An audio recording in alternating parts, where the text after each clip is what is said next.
Il y a 3 semaines, une vidéo postée par France Bleu a fait le tour des réseaux.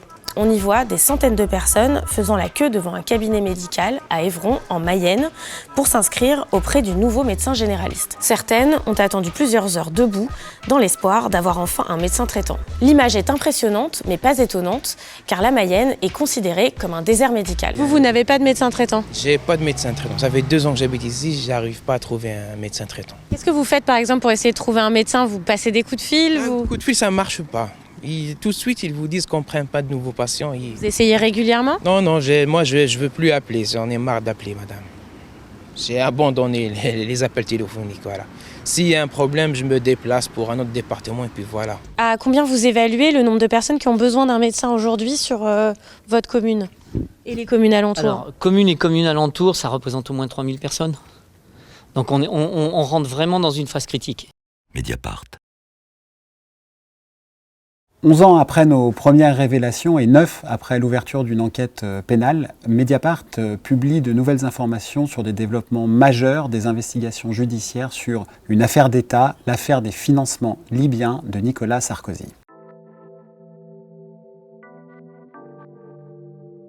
Les enquêteurs de l'Office anticorruption de la police judiciaire ont récupéré récemment, c'était au printemps dernier, les preuves d'un énorme mensonge de l'ancien chef de l'État français dans ce dossier.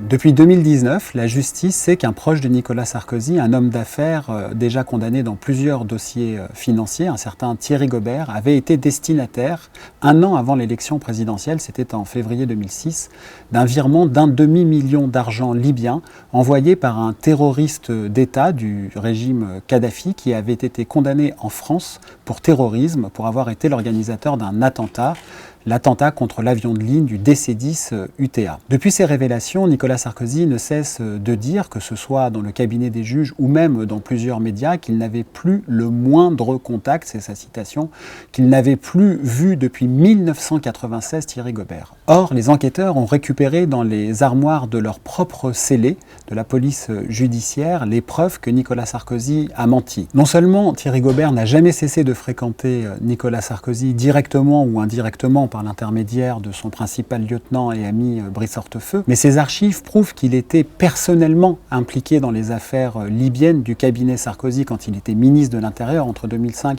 et 2007 avec la dictature du régime de Mouammar Kadhafi. Certaines notes retrouvées dans les archives de Thierry Gobert permettent même de lier le demi-million d'argent libyen qu'il a touché en 2006 avec la campagne présidentielle de Nicolas Sarkozy, avec cette petite mention NS campagne quelques jours avant de recevoir les fonds libyens. D'autres témoignages recueillis dans l'enquête confirment l'implication de Thierry Gobert dans le dossier et son rôle dans le financement possiblement illégal de la campagne de 2007 de Nicolas Sarkozy. D'autres éléments recueillis par la justice française sont aujourd'hui cruciaux. Les magistrats instructeurs parisiens ont en effet découvert que la justice libyenne menait parallèlement à l'enquête française ses propres recherches sur l'affaire des financements libyens. Or, il a été découvert que le dignitaire libyen sur lequel s'appuyait Nicolas Sarkozy depuis des années pour démentir l'accusation, un certain Bachir Saleh, qui était le directeur de cabinet de Kadhafi, cet homme fait désormais défaut à l'ex-président français. Bachir Saleh a en effet confirmé devant les magistrats libyens que Nicolas Sarkozy avait personnellement et directement sollicité auprès de Mouammar Kadhafi le 6 octobre 2005, à l'occasion d'un déplacement du ministre de l'Intérieur de l'époque à Tripoli, un financement de sa campagne.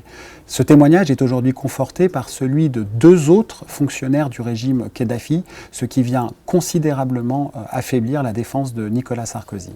Il faut rappeler que dans cette affaire, l'ancien président de la République, Nicolas Sarkozy, est 4 fois mis en examen, notamment pour corruption et association de malfaiteurs, que Thierry Gobert l'est aussi pour association de malfaiteurs, mais également 3 anciens ministres, 2 anciens ministres de l'Intérieur, Brice Hortefeux et Claude Guéant, qui sont plusieurs fois mis en examen dans le dossier, et l'ancien ministre du Budget et du Travail, Éric Woerth, en tant que trésorier de la campagne de 2007, est mis en examen pour financement illicite de la campagne présidentielle.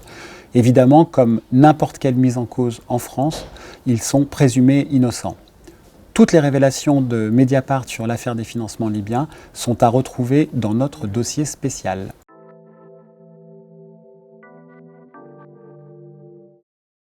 Mediapart.